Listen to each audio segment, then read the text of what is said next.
NTA International News. United States renews commitment to collaborate with Nigeria to tackle insurgency. President Muhammadu Buhari reassures Nigerian youths in diaspora of his determination to ensure good governance across board.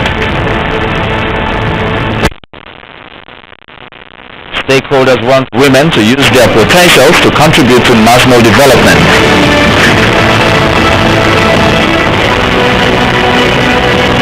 And Cardinal Onayeko enjoins politicians to allow sincerity reflect in their activities.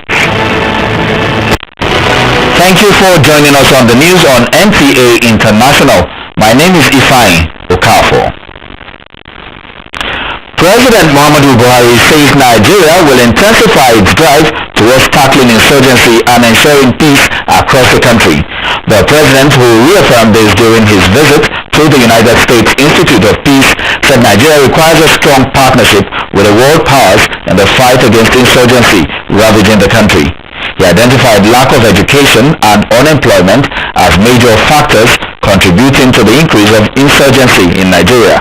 President Buhari says Nigerian government will leave no stone unturned in nipping the ugly trend in the bud. Remember again what I said? I said I belong to everybody and I belong to everyone. I will work for the constituencies and try to get a clear priorities which we have identified as a party. If you have the opportunity to have a look at our because we identified three fundamental problems in Nigeria: security, lack of economy and employment and corruption.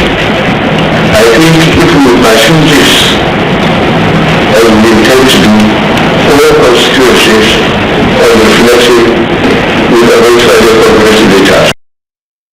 The president thanked the United States of America's President Barack Obama for an invitation and promised to maintain the goodwill from the U.S. and Nigeria. President Muhammadu Buhari has reassured Nigerians within and outside the country of his commitment to ensuring good governance across the board. The president gave the assurance in Washington, D.C. while addressing Nigerians in the diaspora living in the United States and Canada. Adeyemi Omojola Fatoba has a report. Event is tagged interactive session with Nigerians in diaspora. But the excitement starts right here with what is called Meet and Greet Mr. President by young professionals in the diaspora.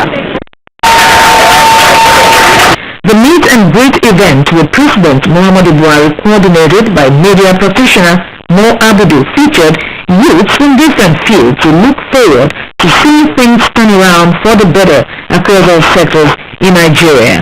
One after the other, they presented their wishes, which centered around advancement in information technology, quality education, promotion of made in Nigeria goods, and accountability in governance to the president.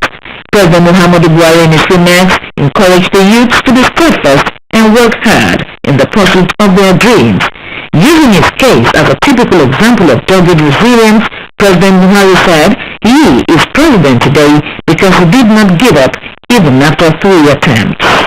Don't just chicken out the first attempt. The world is not special for you. You have to work very hard and be consistent. Now I have arrived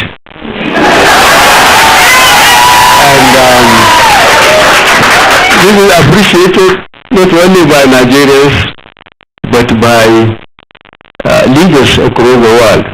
The president also assured the youth that insecurity will be tackled headlong, was emphatic on the determination of his administration to invest heavily in education. Educate people, they look after themselves. And there's a level of nonsense they will accept from anybody. But if you lead people in ignorance, you make them susceptible to religious, ethnic, and other negative influences.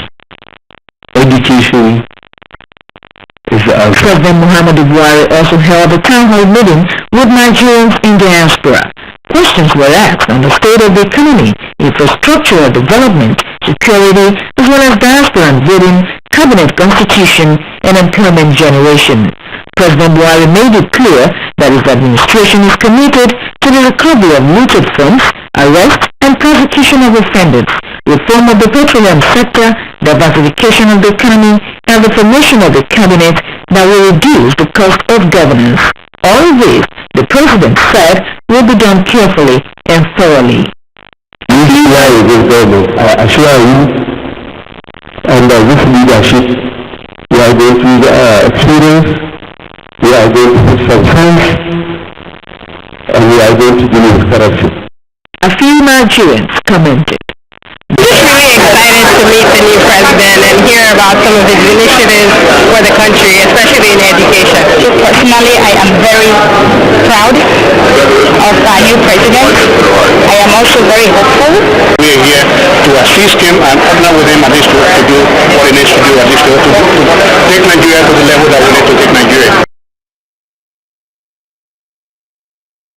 Now, Nigeria and Germany have spoken of the need to review their bilateral ties to ensure effective implementation of treaties between the two countries. Speaker of the House of Representatives, Yakubu Dogara, and the German ambassador to Nigeria, Mojet Zeva, arrived at this understanding at a meeting in Abuja. National Assembly correspondent Ignatius Nkwo reports that both Speaker Dogara and Ambassador Zena agreed to reinforce Nigeria and Germany's partnership in the areas of renewable energy, cutting-edge technology, and security.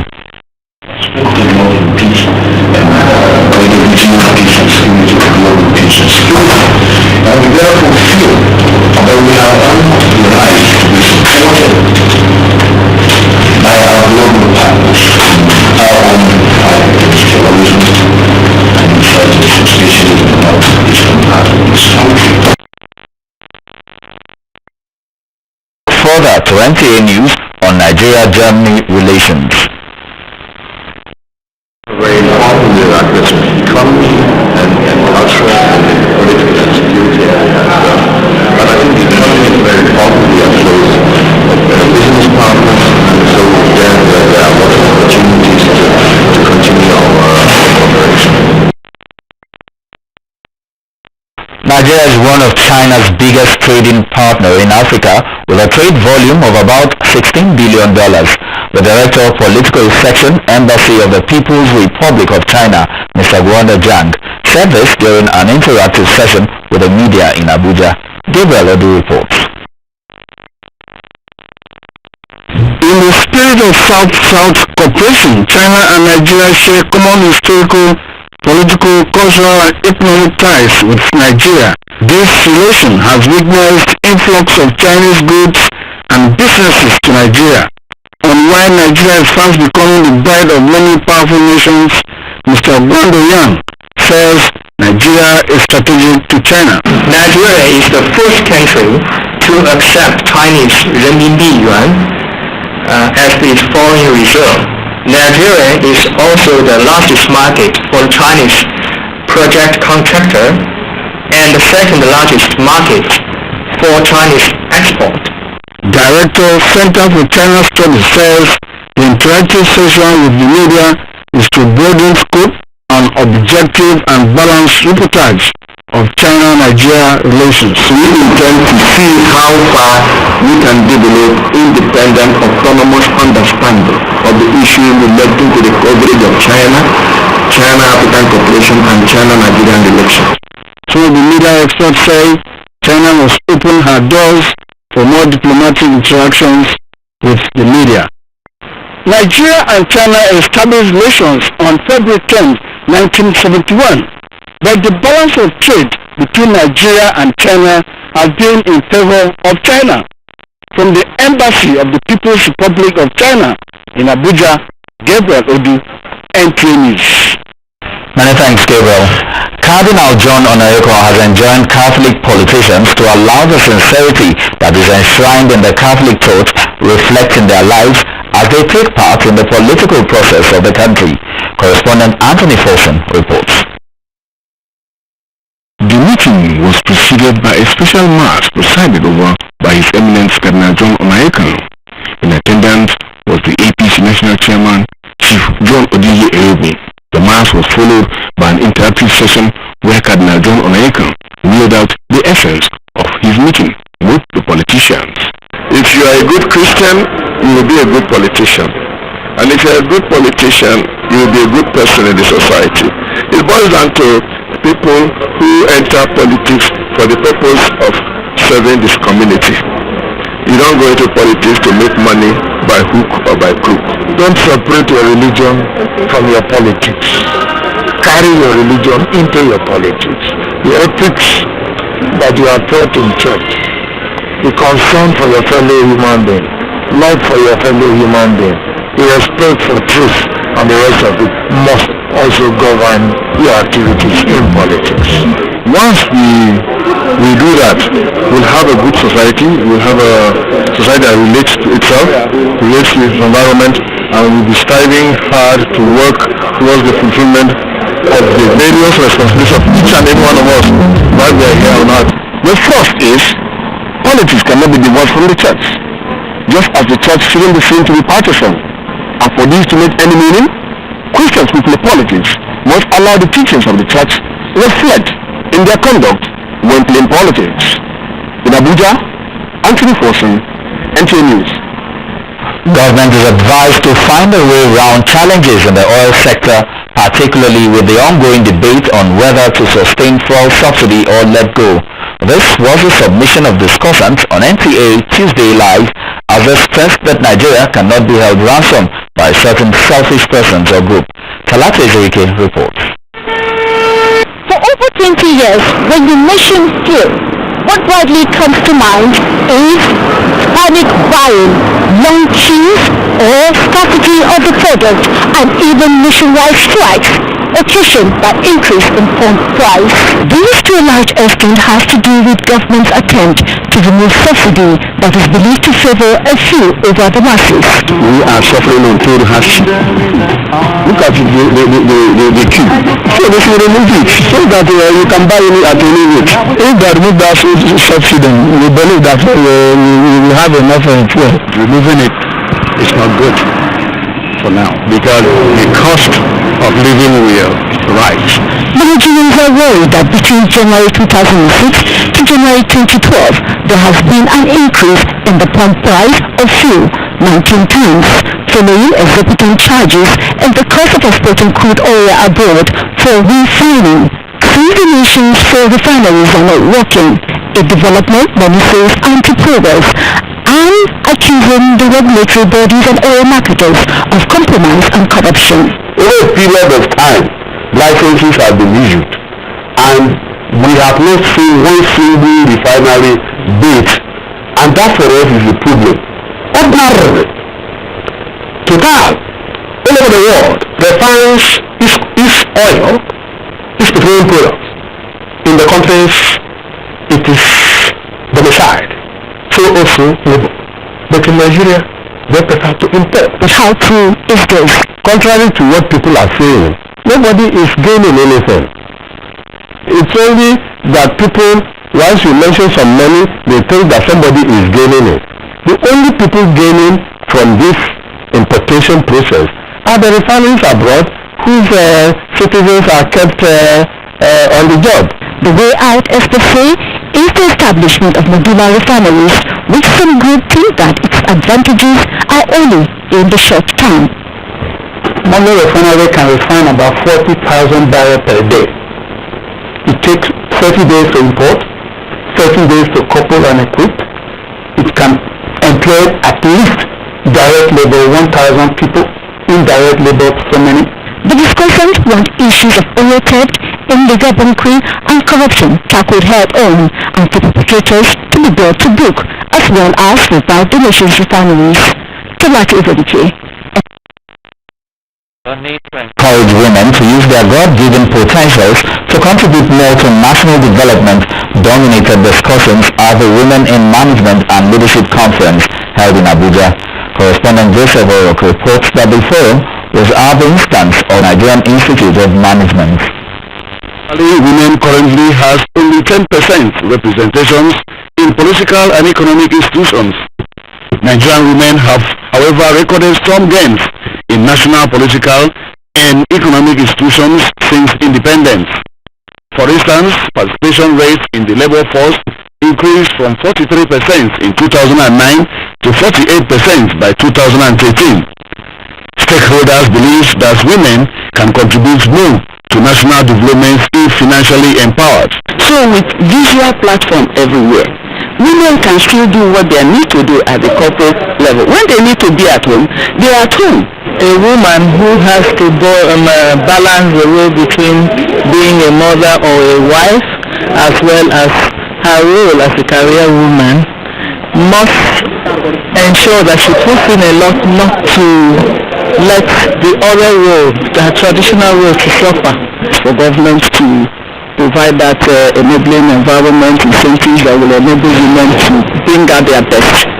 The Women in Management and Leadership Conference organized by the Nigerian Institute of Management brought together women from different sectors of the economy to fashion out the way forward.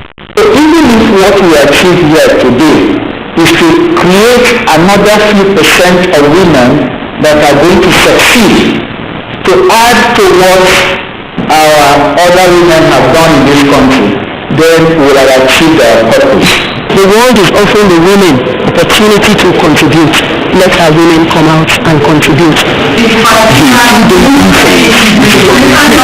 Unleashing the power of women in leadership, innovation, and entrepreneurship is aimed at encouraging the women to be more determined in meeting up with the modern-day challenges. In Abuja, Joseph Oro, NTA News. This is the news on NTA International, reaching you from Abuja, Nigeria. Earlier in the news, we told you that President Muhammadu Buhari has reassured Nigerians of his administration's commitment to ensure good governance in the country.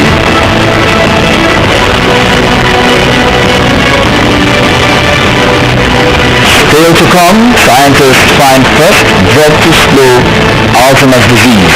More news after the break.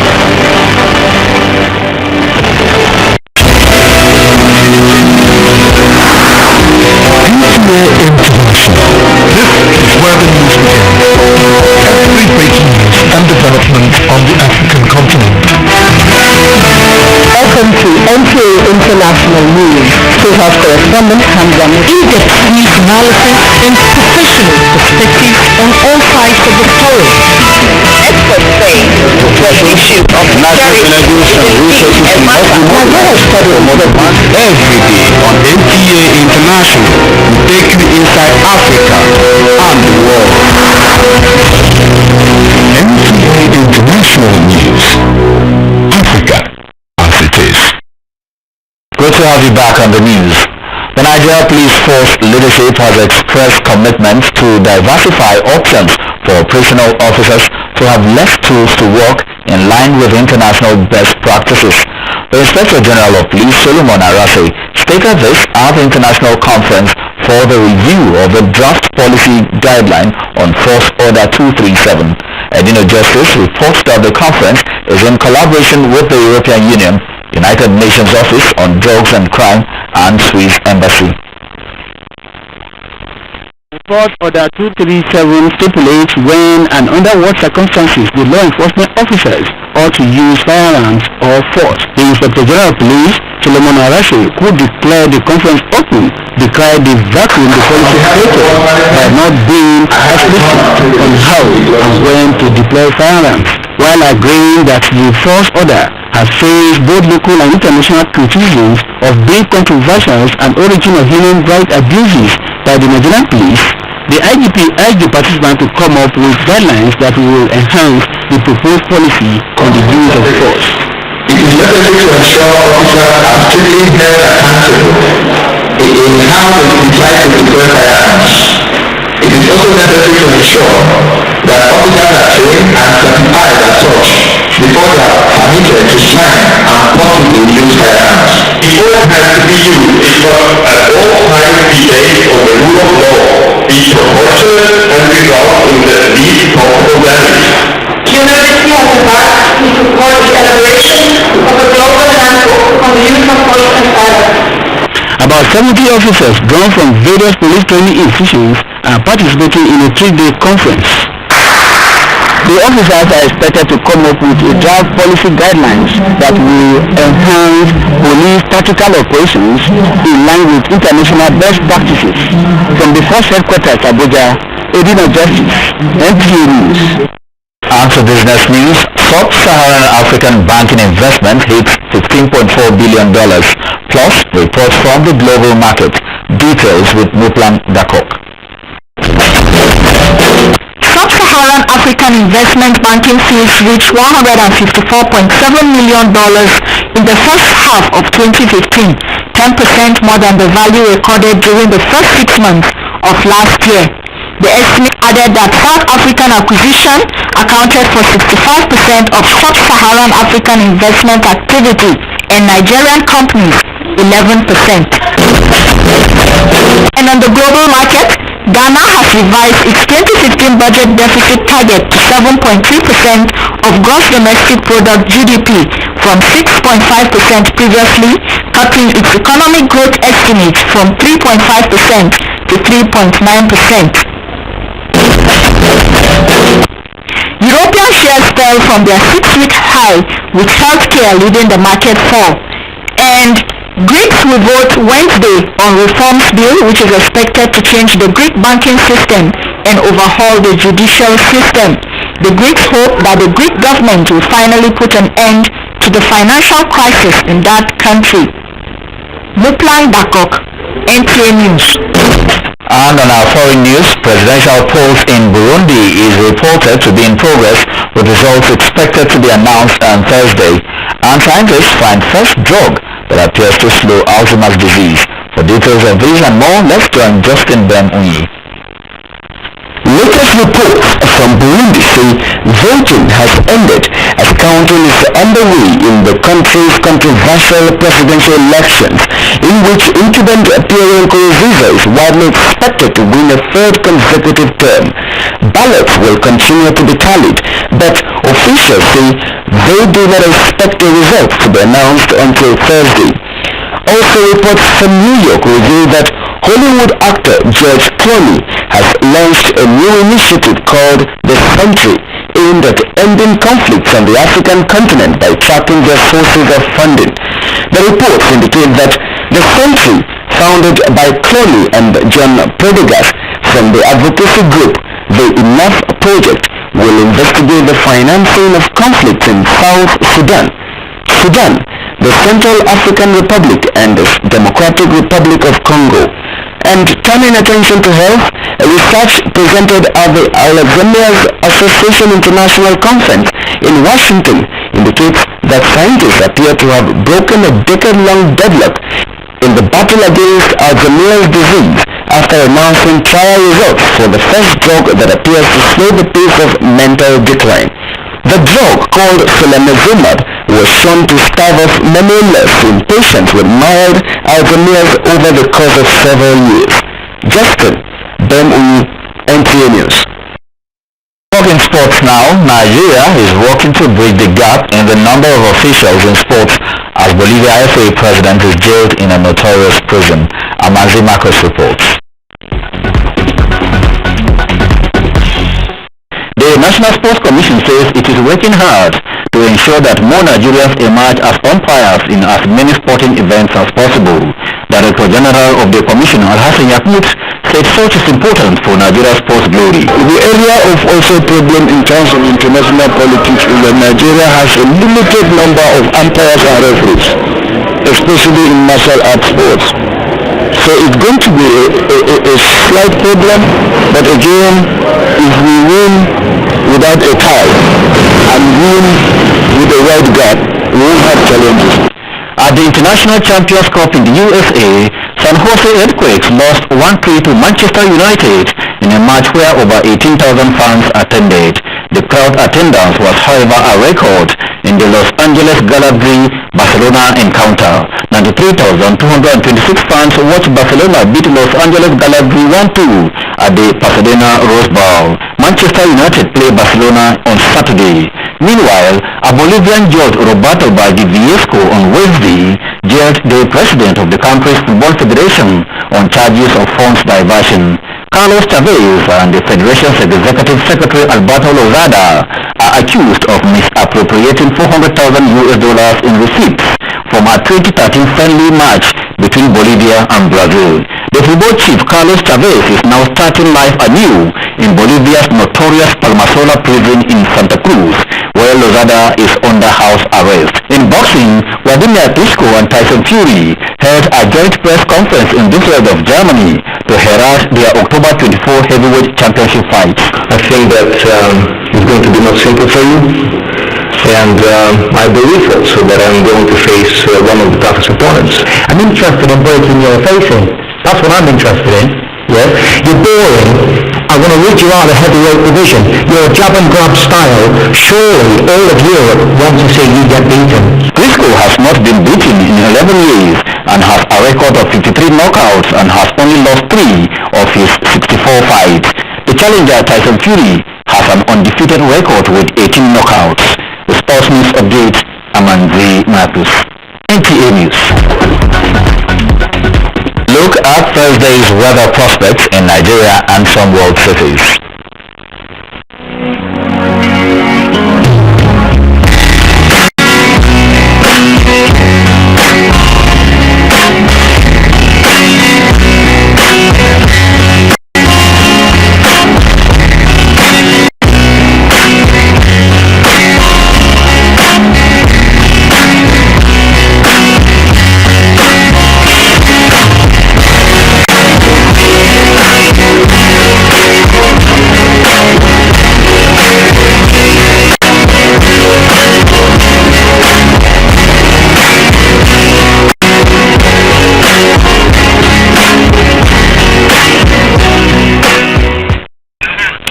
That concludes the news on NTA International. My name is Ifeanyi Okafor.